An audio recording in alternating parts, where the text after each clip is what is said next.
Hello बच्चों, नमस्कार। मैं प्रतिमान तिवारी एक बार फिर से आप सभी का अपने YouTube चैनल AGM एकेडमी में स्वागत करता हूं। आज हम लोग जो है क्लास 8th का एक चैप्टर है conservation of plants and animals, उसके बारे में डिस्कस करेंगे। जैसा कि इसमें दिया गया है कि हमने जो है 7th क्लास में डिस्कस किया था कि बूझो जो है एक जंगल विजिट करने गई थी जो है अपने प्रोफेसर के साथ, और अहमद और टीबू भी थे साथ में। तो they were eager to share their experiences, और उनको बड़ी उत्सुकता थी कि अपने एक्सपीरियंसेस को शेयर किया जाए विद देयर क्लासमेट्स, उनके दोस्तों के साथ।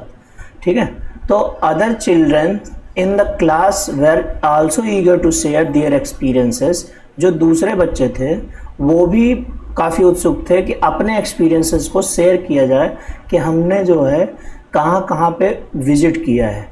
तो उनमें से जो है भरतपुर सेंचुरी जो है राजस्थान में है, वहाँ कुछ लोग विज़िट करके आए थे। Some others have heard about the Kaziranga national park, कुछ लोगों ने कांजीरंगा नेशनल पार्क के बारे में जो है विज़िट किया था, तो जो कि आज के टाइम पे आसाम में है। और लोकचाव वाइल्ड लाइफ सेंचुरी ये इंडो वर्मा बॉर्डर पे है, इंडिया और म्यांमार के बॉर्डर पे जो है ये इम्फाल से करीब 110 किलोमीटर के आसपास है। ये मणिपुर में लगता है लोकचाव वाइल्ड लाइफ सेंचुरी। और उसके बाद जो है ग्रेट निकोबार बायोस्फीयर, ये अंडमान में है।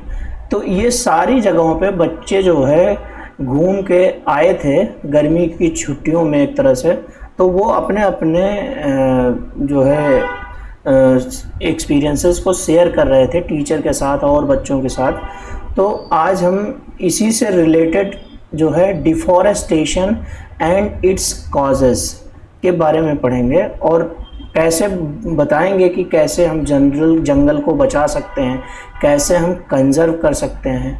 ठीक है, तो आज जो है यहाँ पे स्टार्ट करते हैं। बहुत ही वार्म सेशन होने वाला है, आप लोग जो है प्लीज़ जो है जुड़िए, और जो है आगे की सारे चैप्टर्स की क्लासेस जो है हम प्रोवाइड करेंगे बीच बीच में।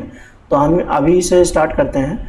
A great variety of plants and animals exist on earth, बहुत ही ज़्यादा वैरायटी में प्लांट्स और एनिमल हमारी धरती पे एग्जिस्ट करते हैं। तो they are essential for the well-being and survival of mankind।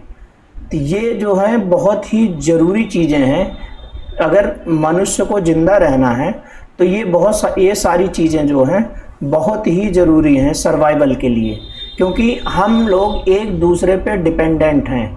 आपने जो है पढ़ा होगा लाइफ साइकिल के बारे में, और जो है फूड चेन के बारे में पढ़ा होगा। तो फूड चेन में देखा है कि जैसे जो जानवर हैं घास खाते हैं, उनको जो है मांसाहारी जानवर यानी कि जैसे शेर है और चीता है, बाघ है, ये लोग जो है उन घास खाने वाले जानवरों को खाते हैं। ठीक है, और फिर जो है मनुष्य जो है वो दोनों टाइप के जानवरों को खाता है, मतलब कि दोनों चीज़ों को खाता है, साग सब्जियों को भी खा रहा है, और जो है जितने भी वाइल्ड लाइफ जानवर हैं जैसे कि हिरन है और बकरी है, ये इन सब की भी जो है खाए जा रहे हैं। अब जो है हम यहाँ पे जो है डिफॉरेस्टेशन को कैसे रोक सकते हैं। डिफॉरेस्टेशन का मतलब है कि we are removing the forest for our purposes, मतलब हम अपने दूसरे उद्देश्यों की पूर्ति के लिए फॉरेस्ट को हम जो है हटा रहे हैं। और अगर हम फॉरेस्ट को ऐसे ही हटाते रहेंगे, एक टाइम आएगा कि फॉरेस्ट जब गायब हो जाएंगे तो अर्थ पे जो है ग्लोबल वार्मिंग का जो है ख़तरा अलग से चल रहा है। ठीक है, और जो पेड़ पौधे हैं हमारे जो है बारिश में ये सहयोग करते हैं कि रेनफॉल जो है कम हो जाएगी। दूसरा सॉइल इरोजन, मिट्टी में जो है सॉइल जो है पॉल्यूशन, ये सब सारी चीज़ें जो है बढ़ती चली जाएंगी और सर्वाइवल बहुत कठिन हो जाएगा। ऑक्सीजन लेवल जो है कम होना शुरू हो जाएगा। और दूसरा जो है कार्बन डाइऑक्साइड, ये कंज्यूम कौन करता है? ये पेड़ पौधे ही तो हैं जिनको वो अपने फोटोसिंथेसिस की प्रोसेस के दौरान जो है कार्बन डाइऑक्साइड को वो कंज्यूम करते हैं। अगर पेड़ ही नहीं रहेंगे तो CO2 को कंज्यूम कौन करेगा? CO2 अगर कंज्यूम नहीं होगा तो ग्लोबल वार्मिंग बढ़ती जाएगी, क्योंकि CO2 ही है ग्लोबल वार्मिंग का सबसे बड़ा काज। तो आइए जो है हम यहाँ पे जो है आगे देखते हैं। We know that deforestation means clearing of forest and using that land for other purposes. हम सभी जानते हैं कि डिफॉरेस्टेशन का मतलब है क्लियरिंग ऑफ फॉरेस्ट, यानी जंगल को ख़त्म करना, जंगल को ख़त्म करना और उसको अपने दूसरे पर्पसेस में यूज करना, ठीक है। और in the forest are cut for some of the purposes mentioned below. कई सारे रीज़न हैं जिनको लोग, जिनसे जो है फॉरेस्ट को ख़तरा नज़र आ रहा है, जिनसे फॉरेस्ट काटे जा रहे हैं। जैसे है प्रोक्यूरिंग लैंड फॉर कल्टीवेशन। आज के टाइम की सबसे बड़ी समस्या है पॉपुलेशन में इंक्रीज़ होना। अगर पॉपुलेशन ज़्यादा इंक्रीज़ हो रही है तो हम कल्टीवेशन के लिए लैंड कहाँ से लाएंगे? तो उसके लिए सबकी जो है नज़रें, चाहे वो गवर्नमेंट हो चाहे वो पब्लिक हो, वो लोग क्या कर रहे हैं, वो फॉरेस्ट को काट के जो है लैंड फॉर कल्टीवेशन के लिए जगह ढूंढ रहे हैं। दूसरी चीज़ है आज के टाइम पे इंफ्रास्ट्रक्चर, बिल्डिंग्स, ब्रिजेस, बहुत सारी चीज़ें बनती जा रही हैं जिनकी वजह से और पेड़ों की कटाई हो रही है, यानी जंगल्स को, फॉरेस्ट को क्लियर किया जा रहा है। बिल्डिंग हाउसेस एंड फैक्ट्रीज़, जो आज के टाइम पे बड़े बड़े बिल्डर्स हैं जो हाउसिंग सोसाइटीज़ बना रहे हैं, पेड़ों को काट के बना रहे हैं, ठीक है, फैक्ट्रीज़ लग रही हैं, तो ये सब भी डिफॉरेस्टेशन का रीज़न है।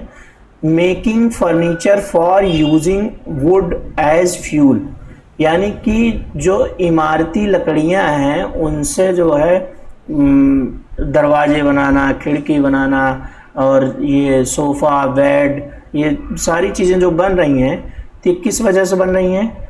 वुड एज फ्यूल, इसको एक ईंधन की तरह से वुड को यूज़ किया जा रहा है, लकड़ी को। जैसे कई जगहों पे लकड़ी जलाई जाती है, ठीक है, उसको ईंधन की तरह भी यूज किया जाता है। दूसरा जो है some natural causes of deforestation are forest fires and severe droughts. जो अब जो है कुछ नेचुरल रीजन भी है डिफॉरेस्टेशन के। जैसे जंगल में क्या होता है कि दो पेड़ आपस में जब टकराते हैं, जब तेज़ आंधी आती है, हवा चलती है, तो एक पेड़ दूसरे पेड़ पे जो है गिरता है, टकराता है, तो उससे जो है आग लगने के चांसेस ज़्यादा रहते हैं। और कई बार ऐसा हुआ है कि जो है आग लग गई है जंगलों में और सालों साल से नहीं बुझी है, कई सालों से आगे जो है जलती रही हैं जंगलों में। तो डिफॉरेस्टेशन में फॉरेस्ट फायर का भी बहुत बड़ा रोल है। और दूसरा रीज़न है सीवर ड्रॉट्स। सीवर ड्रॉट्स का मतलब बहुत भयंकर सूखा पड़ा हो। सूखा अगर पड़ेगा तो बच्चों बताओ कि जो है जब सूखा रहेगा तो उस टाइम पे, क्योंकि पेड़ पौधे हैं उनको जल की ज़रूरत है, वाटर चाहिए होता है, ठीक है, मिनरल्स चाहिए होता है। लेकिन जब वाटर मिलेगा ही नहीं तो वो अपना जो है भोजन ही नहीं बना पाएंगे, ठीक है। तो water is essential part for their survival also, यानी हम पेड़ों के लिए भी पानी ज़रूरी होता है। जो सूखा रहेगा तो पेड़ सूख जाएंगे तो जंगल तब भी ख़त्म होने के चांसेस हैं। अब जो है हम यहाँ पढ़ेंगे consequences of deforestation. Paheli and Boojho record the consequences of deforestation. They remembered that deforestation increased the temperature and pollution level. अब हम बात करेंगे कि डिफॉरेस्टेशन होने की वजह से क्या क्या दिक्कतें, क्या क्या समस्याएं आई हैं। तो बूझो और पहेली ने जो है रिकॉल किया, मतलब दोबारा याद किया कि जो डिफॉरेस्टेशन है इसकी वजह से क्या क्या समस्याएं आती हैं। जैसे टेम्परेचर में इंक्रीज़ होना, पॉल्यूशन लेवल बढ़ जाना ऑन द अर्थ, धरती पे। It increases the level of carbon dioxide. अभी जो कि डिस्कस कर चुके हैं कि अगर फॉरेस्ट नहीं रहेंगे तो कार्बन डाइऑक्साइड का इंक्रीज होना निश्चित है। ग्राउंड वाटर लेवल डिक्रीज हो जाएगा, क्योंकि प्लांट्स नहीं होंगे, ट्रीज नहीं होंगे तो रेनफॉल कम होगी, रेनफॉल कम होगी तो ग्राउंड लेवल जो है, ग्राउंड वाटर लेवल जो है वो नीचे चला जाएगा। They know that deforestation disturbs the balance in the nature, और बूझो और पहली को भी पता है कि डिफॉरेस्टेशन के थ्रू डिस्टरबेंस और बैलेंस करना नेचर में बहुत ही मुश्किल हो जाएगा, मतलब डिस्टर्ब हो जाता है पूरा जो है बैलेंस ही खराब हो जाता है अर्थ का। दे वेयर टोल्ड बाई प्रोफेसर, उनको प्रोफेसर ने बताया था कि प्रोफेसर अहमद ने, that if cutting of trees continues, अगर पेड़ों की इस तरह से कटाई होती रही, ठीक है, and the fertility of soil will be decrease, तो सॉइल की भी फर्टिलिटी डिक्रीज होगी। Moreover there will be increased chances of natural calamities such as floods and droughts, और कुछ जो है प्राकृतिक आपदाएं जो है आएंगी, जो जैसे कि बाढ़ है, सूखा है, पेड़ नहीं होंगे तो बाढ़ के चांसेस, सूखा के चांसेस भी बहुत ज़्यादा रहते हैं। और जो है recall that plants need carbon dioxide for photosynthesis, ये हम डिस्कस कर चुके हैं कि जो है कार्बन डाइऑक्साइड जो है फोटोसिंथेसिस के लिए कितनी ज़रूरी है। और fewer trees would mean that less carbon dioxide will be used up resulting in its increased amount in the atmosphere, this will lead to global warming. अगर कुछ ही पेड़ रहेंगे, जैसे कि कम पेड़ रहेंगे तो कम कार्बन डाइऑक्साइड उनको चाहिए होगा, और ज़्यादा अमाउंट में पेड़ रहेंगे तो ज़्यादा अमाउंट में कार्बन डाइऑक्साइड चाहिएगा, जिसकी वजह से अगर कम पेड़ रहेंगे तो कार्बन डाइऑक्साइड का कंजम्पशन हो नहीं पाएगा और ग्लोबल वार्मिंग का खतरा बना रहेगा। As carbon dioxide traps the heat rays reflected by the earth, क्योंकि कार्बन डाइऑक्साइड जो है हीट को ट्रैप कर लेती है, पूरी तरह से ट्रैप करके जो है वो टेम्परेचर, अर्थ का जो है टेम्परेचर वो इंक्रीज कर देती है, जिसकी वजह से जो आइस हैं, पहाड़ों पे जो बर्फ़ हैं वो सब क्या हैं, पिघलने लगेगी और नदियों में बाढ़ आने के चांसेस रहेंगे, ग्लेशियर्स जो है मेल्ट होने लगेंगे। तो इसकी वजह से जो है हम जो है उस कंडीशन को देख सकते हैं, कार्बन डाइऑक्साइड के इंक्रीज करने से जो है ग्लोबल वार्मिंग का खतरा किस तरह से है। दूसरा, आज के टाइम पे जो है अभी हाल फिलहाल में टेम्परेचर जो है 50-55 के आसपास तक टेम्परेचर पहुंच गया था हमारे इंडिया में ही। तो ये बहुत बड़ा रीज़न है ग्लोबल वार्मिंग का, जो बताता है कि किस लेवल में कार्बन डाइऑक्साइड हमारे इन्वायरमेंट में बढ़ती जा रही है। और ज़ीरो कार्बन एमिशन की बात करते हैं, कई कंट्रीज हैं उस पर जो है मीटिंग्स करती हैं, लेकिन अभी जो है इसको बहुत ही हाई लेवल पे जो है मीटिंग होनी चाहिए इसकी, कि कार्बन का एमिशन जो है कम हो, और जो है नेचुरल में जैसे कि सोलर सिस्टम वाली गाड़ियां हों, सोलर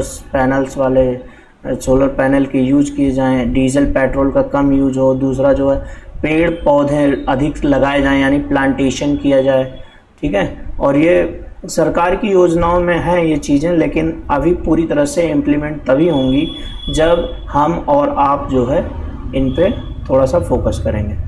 तो यहाँ पे deforestation is a major cause which leads to the change in soil properties, physical properties of the soil get affected by plantation and vegetation. जो भी फिजिकल प्रॉपर्टीज़ है सॉइल की वो अफेक्ट होती है, यानी प्रभावित होती है, किससे? प्लांटेशन और वेजिटेशन से भी प्रभावित होती है। जैसे अगर प्लांटेशन ज़्यादा हो रहा है, वेजिटेशन ज़्यादा हो रहा है, तो सॉइल की फर्टिलिटी इंक्रीज होगी। अगर सॉइल को हम यूज़ ही नहीं करेंगे, प्लांट नहीं लगाएंगे, वेजिटेशन नहीं लगाएंगे, तो उसकी फर्टिलिटी इंक्रीज करती जाएगी, इनफर्टिलिटी इंक्रीज करती जाएगी, यानी फर्टिलिटी डिक्रीज होगी, ठीक है।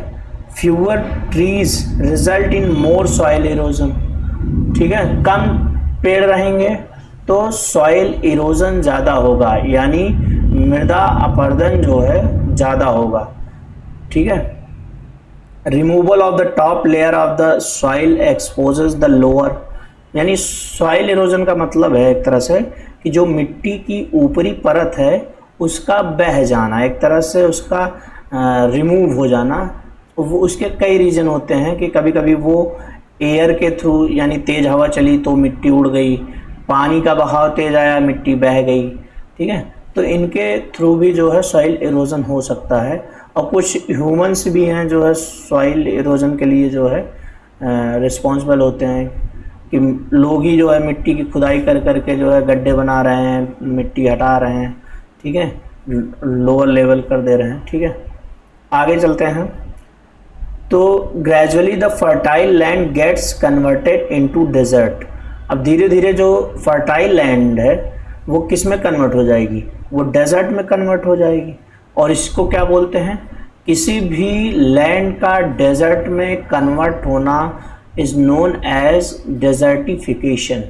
उसको डेजर्टिफिकेशन बोलते हैं, यानी मरुस्थलीकरण हो जाता है उस मिट्टी का जिस मिट्टी में मतलब मरुस्थल बन जाए। कोई भी मिट्टी अगर फर्टाइल नहीं होगी, फर्टिलिटी लॉस होती रहेगी, पेड़ पौधे नहीं रहेंगे, तो धीरे धीरे वो डेजर्ट बन जाएंगे जहाँ पे बिल्कुल पानी नहीं होता है, सूखा ही रहता है। ठीक है, तो वहाँ पे डेजर्टिफिकेशन के चांसेस ज़्यादा हैं। और मिट्टी कई सालों तक जब एरोड होती है तो वो रॉकी लेयर्स, मतलब कुछ चट्टान टाइप के लेयर्स में जो है कन्वर्ट हो जाती है, और धीरे धीरे वो जो है डेजर्ट में कन्वर्ट हो जाती है, यानी वहाँ पे रेतीली मिट्टी हो जाती है, कुछ रेत जैसी हो जाती है। ठीक, आगे चलते हैं। Deforestation also leads to a decrease in water holding capacity. अगर डिफॉरेस्टेशन होता है तो decrease in water holding capacity of the soil, यानी मिट्टी के जो है वाटर होल्ड करने की कैपेसिटी जो है डिक्रीज हो जाती है, उसको सोख लेती है, होल्ड नहीं कर पाती है। ठीक है, तो the movement of water from soil surface into the ground infiltration rate, यानी रिड्यूस हो जाएगा। मतलब की बात करें कि अगर जो वाटर का मूवमेंट है सॉइल सरफेस से ग्राउंड में, वो जो है रिड्यूस हो जाएगा, ग्राउंड सरफेस में वाटर जाएगा नहीं, तो देयर आर फ्लड्स, तो वहाँ पे क्या आ जाएगी, तो वहाँ पे बाढ़ आ जाएगी। अगर मिट्टी जो है ग्राउंड में नहीं जाएगी तो क्या होगा, तो बाढ़ आने के चांसेस ज़्यादा होंगे, यानी कि मिट्टी के थ्रू जो है ग्राउंड वाटर अगर नहीं जा रहा है, तो कई जगह ऐसी हैं कि जो है ऐसी सिचुएशन आती है, थोड़ी सी बारिश हो जाती है और उसमें जो है वहाँ पे बहुत ज़्यादा पानी इकट्ठा हो जाता है, क्योंकि जो उस मिट्टी की कैपेसिटी है उसको ग्राउंड लेवल में भेजने वाली वो रिड्यूस हो चुकी है, और वो ग्राउंड में जो है भेज नहीं पा रही है। तो अगर ग्राउंड के अंदर पानी नहीं जा रहा है तो क्या होगा, पानी बाहर ही इकट्ठा रहेगा, और उससे जो है बाढ़ के चांसेस जो है दिल्ली में भी देखने को मिला है। थोड़ी सी बारिश हो जाती है जो है पानी पूरा एकदम जमा हो जाता है, रोड पूरा बहने लगती है, तो ये सिचुएशन क्रिएट हो सकती है। ठीक है, so there are floods. The other properties of the soil like nutrient content, texture, ये जो न्यूट्रिएंट होते हैं, जैसे बहुत सारे न्यूट्रिएंट अर्थ के अंदर पाए जाते हैं सॉइल में। ठीक है, और उनका जो न्यूट्रिएंट कंटेंट टेक्सचर है वो भी जो है कम होने लगता है। Also change because of deforestation, और ये न्यूट्रिएंट टेक्सचर जो है डिफॉरेस्टेशन की वजह से ये भी चेंज हो जाता है, कि बहुत सारे मिनरल्स होते हैं अर्थ में, बहुत सारे जो है न्यूट्रिएंट पाए जाते हैं, जिसमें मिट्टी के थ्रू ही जो है एल्युमिनियम, कॉपर, जो है मैंगनीज़, ये सारी चीज़ें जो है मिट्टी हमारी जो है पेड़ पौधों को देती है और पेड़ पौधों से हमें प्राप्त होती है। तो इन सब चीज़ों में भी जो है डिफॉरेस्टेशन की वजह से चेंजेस देखने को मिलेंगे। ठीक है, अब आगे चलते हैं। We have studied in class 7 that we get many products from forest, हमें फॉरेस्ट से बहुत सारी चीज़ें मिलती हैं। तो लिस्ट दीज प्रोडक्ट, इन प्रोडक्ट्स की एक लिस्ट बनाइए आप लोग कि जंगल से हमें क्या क्या मिलता है, ठीक है। तो we will face shortage of these products, और जंगल ना होने की वजह से हम किन किन चीज़ों की शॉर्टेज को फील करेंगे, फेस करेंगे। If we continue cutting trees, अगर कंटिन्यू इस तरह से पेड़ों की कटाई होती रही तो किन किन चीज़ों की हमें अत्यधिक आवश्यकता है और किसकी कमी पड़ेगी उसकी वजह से, डिफॉरेस्टेशन की वजह से। इनकी एक आप लोग लिस्ट बनाइए, और लिस्ट बना के जो है अगर हो सके तो हमारे जो है कमेंट बॉक्स में कमेंट कीजिए, फ़ोटो शेयर कीजिए। तो देखते हैं कि आप में से कितने लोग जो है सिंसियर हैं जो इस तरह की फ़ोटोज़ को शेयर करेंगे। आगे चलते हैं। To protect our flora and fauna and their habitats, protected areas called wild life sanctuaries. मतलब अगर हम बात करें वाइल्ड लाइफ सेंचुरीज़ की, जो फ्लोरा और फौना को प्रोटेक्ट करते हैं और उस एरिया को जो है प्रोटेक्ट करते हैं जहाँ पे फ्लोरा और फौना जो है रहते हैं, तो ऐसे एरिया को वाइल्ड लाइफ सेंचुरी या नेशनल पार्क या फिर जो है बायोस्फीयर रिजर्व के नाम से जाना जाता है, ठीक है। उसमें plantation, cultivation, grazing, felling trees, hunting and poaching are prohibited there.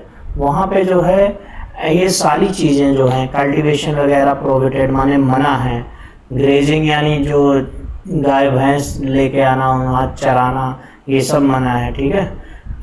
Fehling trees मतलब पेड़ गिराना या फिर पेड़ों को काटना ये सब मना है। हंटिंग एंड पोचिंग शिकार करना और जो है ये सारी चीज़ें जो है वहाँ पे मना है, ठीक। तो वाइल्ड लाइफ सेंचुरी क्या होती है? Areas where animals are protected from any disturbance to them and their habitat. मतलब ऐसे एरियाज जहाँ पे एनिमल जो हैं प्रोटेक्टेड हैं, किससे? किसी भी डिस्टर्बेंस से, ठीक है। From any disturbance to them मतलब उन्हें कोई डिस्टर्बेंस नहीं होनी चाहिए, वो फुल्ली प्रोटेक्टेड हैं अपने हैबिटेट में, ठीक है।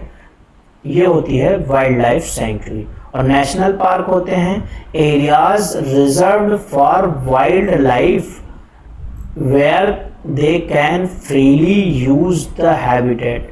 ऐसे एरियाज जो कि वाइल्ड लाइफ के लिए रिजर्व हैं और वे जो है फ्रीली उस एरिया को यूज कर सकते हैं अपने हैबिटेट में, और जितने भी नेचुरल रिसोर्स हैं उनका यूज कर सकते हैं। ऐसे एरियाज को नेशनल पार्क के नाम से जानते हैं, ठीक है। और बायोस्फीयर रिजर्व की अगर बात करें तो large areas of protected land for conservation of wild life.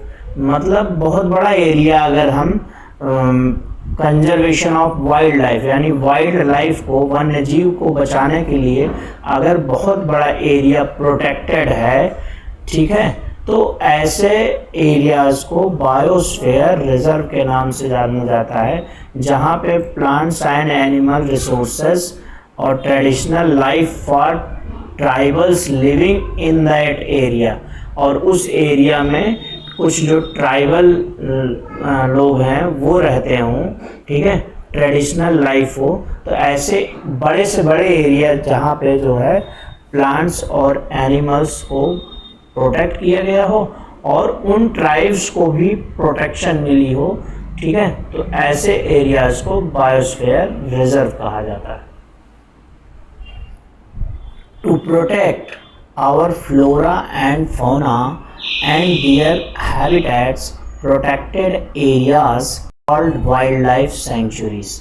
मतलब अगर हम बात करें वाइल्ड लाइफ सेंचुरीज की, जो फ्लोरा और फौना को प्रोटेक्ट करते हैं और उस एरिया को जो है प्रोटेक्ट करते हैं जहाँ पे फ्लोरा और फौना जो है रहते हैं, तो ऐसे एरिया को वाइल्ड लाइफ सेंचुरी या नेशनल पार्क या फिर जो है बायोस्फीयर रिजर्व के नाम से जाना जाता है। ठीक है, उसमें plantation, cultivation, grazing, felling trees, hunting and poaching are prohibited there. वहाँ पे जो है ये सारी चीज़ें जो हैं, कल्टीवेशन वगैरह प्रोहिबिटेड माने मना है, ग्रेजिंग यानी जो गाय भैंस लेके आना वहाँ चराना ये सब मना है। ठीक है, फेलिंग ट्रीज मतलब पेड़ गिराना या फिर पेड़ों को काटना ये सब मना है। हंटिंग एंड पोचिंग शिकार करना और जो है ये सारी चीज़ें जो है वहाँ पे मना है। ठीक, तो वाइल्ड लाइफ सेंचुरी क्या होती है? Areas where animals are protected from any disturbance to them and their habitat. मतलब ऐसे एरियाज जहाँ पे एनिमल जो हैं प्रोटेक्टेड हैं, किससे? किसी भी डिस्टर्बेंस से। ठीक है, from any disturbance to them मतलब उन्हें कोई डिस्टर्बेंस नहीं होनी चाहिए, वो फुल्ली प्रोटेक्टेड हैं अपने हैबिटेट में। ठीक है, ये होती है वाइल्ड लाइफ सेंचुरी। और नेशनल पार्क होते हैं areas reserved for wild life where they can freely use the habitat. ऐसे एरियाज जो कि वाइल्ड लाइफ के लिए रिजर्व हैं और वे जो है फ्रीली उस एरिया को यूज कर सकते हैं अपने हैबिटेट में, और जितने भी नेचुरल रिसोर्स हैं उनका यूज कर सकते हैं। ऐसे एरियाज को नेशनल पार्क के नाम से जानते हैं। ठीक है, और बायोस्फीयर रिजर्व की अगर बात करें तो large areas of protected land for conservation of wild life.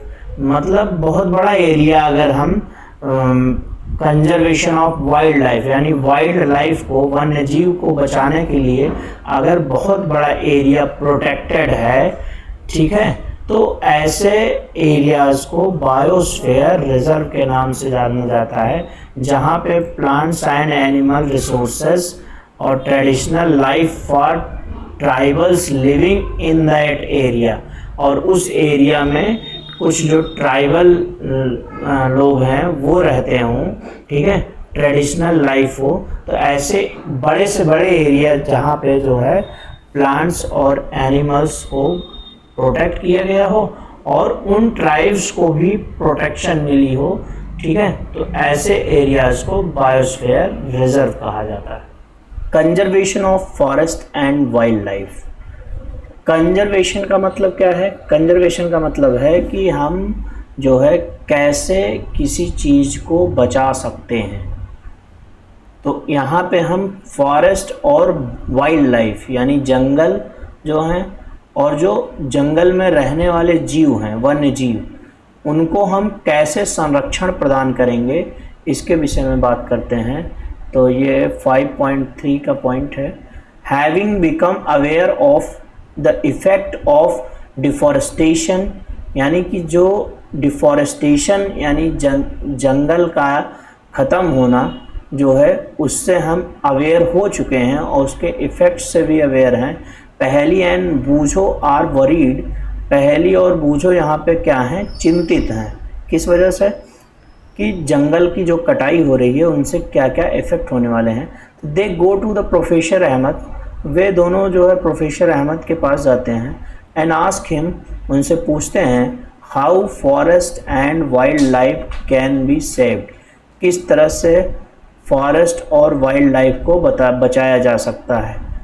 तो वहाँ पे जो है professor Ahmed organizes a visit, professor Ahmed ने एक विजिट ऑर्गेनाइज की to the biosphere reserve for Paheli and बूझो।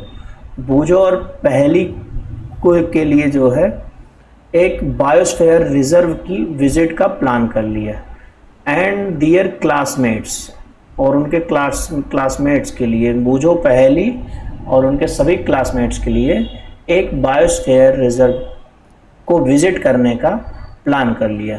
ही selects a place named Pachmarhi biosphere reserve, उन्होंने एक पचमारी बायोस्फीयर रिजर्व को देखने का प्लान जो है बना लिया।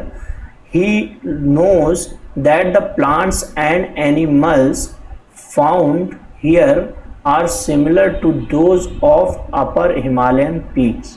यहाँ पे जो प्लांट्स और एनिमल्स हैं वो काफ़ी सिमिलर हैं, जैसे हिमालयन चोटी पे यानी पीक पे जो प्लांट्स और एनिमल्स मिलते हैं उससे काफ़ी मिलते जुलते जो है प्लांट्स एंड एनिमल्स वहाँ पे पाए जाते हैं। टू द लोअर वेस्टर्न घाट, और ये कहाँ पे है? लोअर वेस्टर्न घाट यानी नीचे पश्चिमी घाट के साइड पे है। Professor Ahmed believes that the biodiversity found here is unique.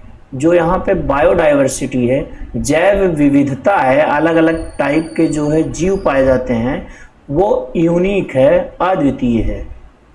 He request Madhav ji, उन्होंने माधव जी से रिक्वेस्ट किया, अ फॉरेस्ट एम्प्लॉई जो कि एक जंगल के एम्प्लॉई हैं, टू गाइड द चिल्ड्रन, जो कि बच्चों को एक दिशा निर्देश दे सकें, गाइडेंस दे सकें, डायरेक्शन दे सकें, तो उसके लिए उन्होंने रिक्वेस्ट किया। तो children inside the biosphere reserve, जो भी चिल्ड्रन उस बायोस्फीयर रिजर्व में गए तो वहाँ माधव जी ने उनके लिए जो है गाइडेंस प्रदान की। तो एक्सप्लेन्स दैट प्रिजर्विंग एरिया, उन्होंने बहुत सारे प्रिजर्विंग एरियाज़ को एक्सप्लेन किया। Such biological importance make them a part of our national heritage, और कुछ बायोलॉजिकल इम्पोर्टेंस हैं जो उस बायोस्फीयर रिजर्व के बारे में जो कि हमारे नेशनल हेरिटेज की तरह यानी राष्ट्रीय विरासत की तरह जो है पाए जाते हैं। Madhav ji explains to the children that apart from our personal effort, हमारे पर्सनल एफर्ट के अलावा यानी हमारे व्यक्तिगत प्रयास के अलावा and efforts of the society, और समाज का जो प्रयास है, जो एफर्ट है, ठीक है, government agencies also take care of the forest, मतलब कि हमारे जो व्यक्तिगत प्रयास हैं और जो है समाज के प्रयास हैं, और दूसरा कुछ गवर्नमेंट और प्राइवेट एजेंसीज़ हैं, गवर्नमेंट एजेंसीज़ हैं जो उस फॉरेस्ट की टेक केयर करती हैं यानी देखभाल करती हैं, और वहाँ के जो जानवर्स हैं उनकी देखभाल करते हैं। The government lays down rules, सरकार ने जो है रूल बना रखे हैं, methods and policies to protect and conserve them, और जो है बायोस्फीयर रिजर्व के थ्रू ही चाहे बर्ड सेंचुरीज़ हैं बहुत सारी, तो गवर्नमेंट ने बहुत सारे रूल बनाए हैं, मेथड्स और पॉलिसीज़ यानी नीतियाँ बनाई हैं उनको प्रोटेक्ट करने के लिए, जो वाइल्ड लाइफ है और जो फॉरेस्ट है उनको कंजर्व करने के लिए बहुत सारी पॉलिसीज़ बनाई गई हैं।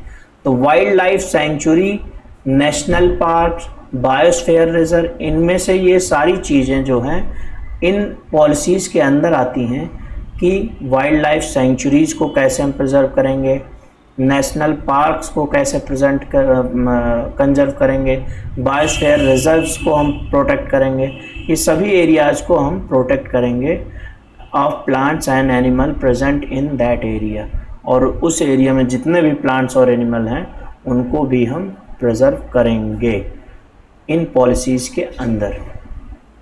अब बात आती है कि यहाँ पे देखिए बायोस्फीयर रिजर्व होता क्या है।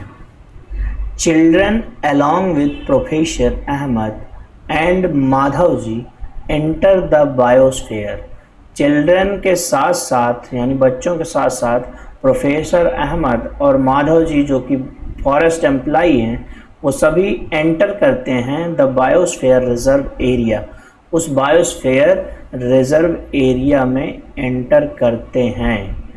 माधव जी एक्सप्लेन करते हैं that biosphere reserve are the areas, biosphere reserve ऐसे एरियाज हैं meant for conservation of biodiversity, जिसका मतलब है कि बायोडाइवर्सिटी जो भी जैव विविधता है उसको हम कैसे कंजर्व करेंगे, ये बायोस्फीयर रिजर्व बताता है।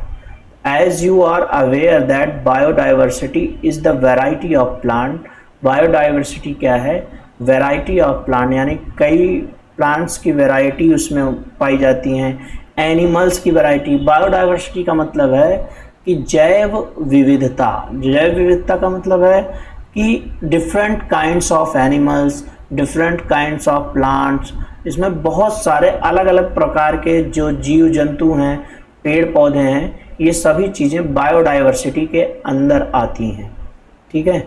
And micro organism generally found in that areas, कौन कौन से माइक्रो ऑर्गेनिज्म हैं जो उस एरियाज में पाए जाते हैं, ये सारी चीज़ें जो है बायोडाइवर्सिटी के अंदर आती हैं। The biosphere reserves help to maintain the biodiversity and culture of that area.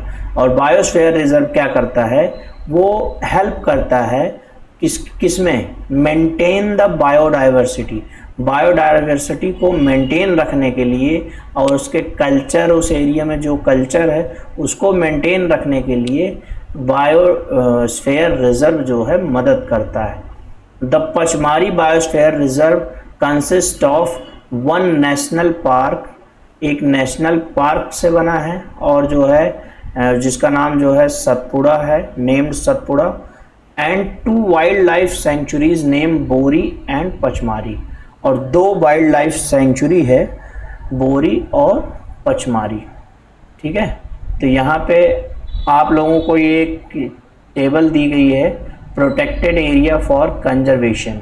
तुम्हारे कोई डिस्ट्रिक्ट में कोई प्रोटेक्टेड एरिया इस तरह का हो, नेशनल पार्क हो, वाइल्ड लाइफ सेंचुरी हो, बायोस्फीयर रिजर्व हो, तो उनके बारे में जो है यहाँ पे मेंशन कीजिए आप लोग कि अपने डिस्ट्रिक्ट में ना हो तो अपने स्टेट में चेक करो, वहाँ पे कितने वाइल्ड लाइफ सेंचुरीज़ हैं, कितने बायोस्फीयर रिजर्व हैं और कितने नेशनल पार्क हैं, और अपनी कंट्री के बारे में लिखो कि अपनी कंट्री में कितने नेशनल पार्क हैं, कितनी वाइल्ड लाइफ सेंचुरीज़ हैं। इनका एक जो है पूरा का पूरा एक टेबल तैयार कर सकते हो आप लोग, ठीक है। तो यहाँ इस मैप में जैसे बताया कि ये बोरी सेंचुरी है, ठीक है, और ये पचमारी सेंचुरी है, और ये पूरा मैप है पचमारी बायोस्फीयर रिजर्व का, ठीक है। और यहाँ पे तवा रिजर्वायर है, नीमघान सतपुड़ा नेशनल पार्क भी है, ठीक। आगे चलते हैं।